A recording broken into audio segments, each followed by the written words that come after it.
The storytelling style is interesting and intriguing, like a person telling the story.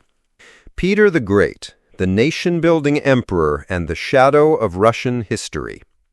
When the word Tsar is mentioned, many people might think of Nicholas II, the last emperor of the Romanov dynasty. He was a close friend of King Rama V and was overthrown by the Bolsheviks during World War I.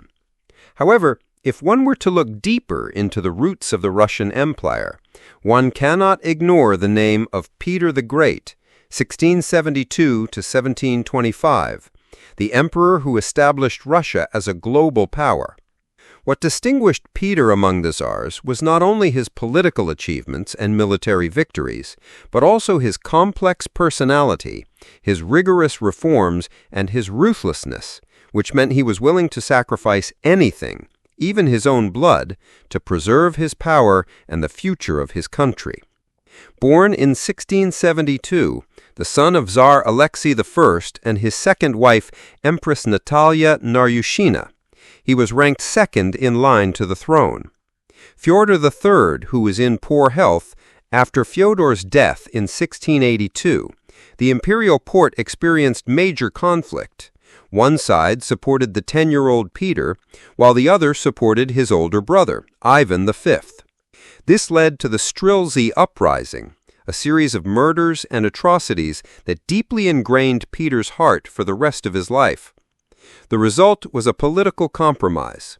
Peter and Ivan shared the throne, with his elder sister, Princess Sophia, acting as regent. Behind the scenes, however, was Sophia's cunning consolidation of power. Unlike previous Russian czars, Peter was a curious scholar. He immersed himself in Moscow's foreign community, studying modern technologies such as shipbuilding, military engineering, and Western culture. He was determined to bring Russia into line with Europe in every respect. In 1689, at the age of 17, he seized power from Princess Sophia. Sophia was forced to live in a monastery for the rest of her life, while Ivan V remained co-czar, but did not interfere in actual administration. Peter was no benevolent monarch. He brutally repressed Sophia's supporters, executing nearly 1,200 prisoners. Often he wielded an axe himself, forcing Sophia to watch the slaughter unfold. This trait reflected his belief that power must be grasped by terror, and that brutality was an effective political tool. What distinguished Peter from Ivan the Terrible was that he was not merely a mindless killer, but a visionary reformer. Social and cultural reforms. He enacted laws forbidding beards. Those who continued to wear them were subject to taxes, ordered the nobility to dress in Western style, and subordinated the church to the state. City building. In 1703, he founded St. Petersburg, a new capital on the Baltic Sea. Despite the massive labor and the deaths of over 100,000 people, the city became a window to Europe and a symbol of modern Russia. Military victory. After a victorious war against Sweden in 1721, he proclaimed the Russian Empire and proclaimed himself Emperor of all Russia. Peter was not only brutal to his enemies, but also a powerful figure.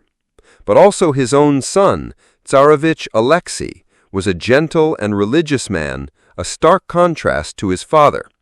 When rumors spread that Alexei was colluding with conservatives to overthrow his power, he was captured, tortured, and died in prison before his execution.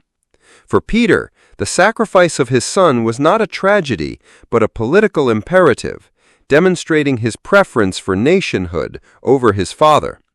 Although the Russian Empire ended in 1917 and was replaced by the Soviet Union, the centralized governance and absolute power of leaders continued.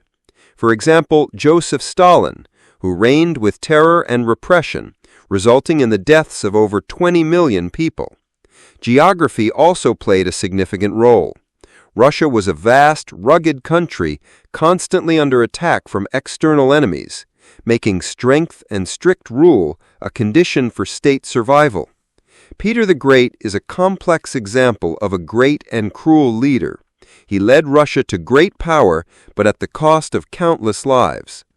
Compared to Ivan the Terrible, Peter's cruelty stemmed not from personal madness, but from political calculation and the goal of building a strong state. This is a key difference that makes Peter revered as a nation builder, or more often remembered as brutal dictators. And this may be why, even today, Vladimir Putin still idolizes Peter as the anything for the survival and dignity of his nation.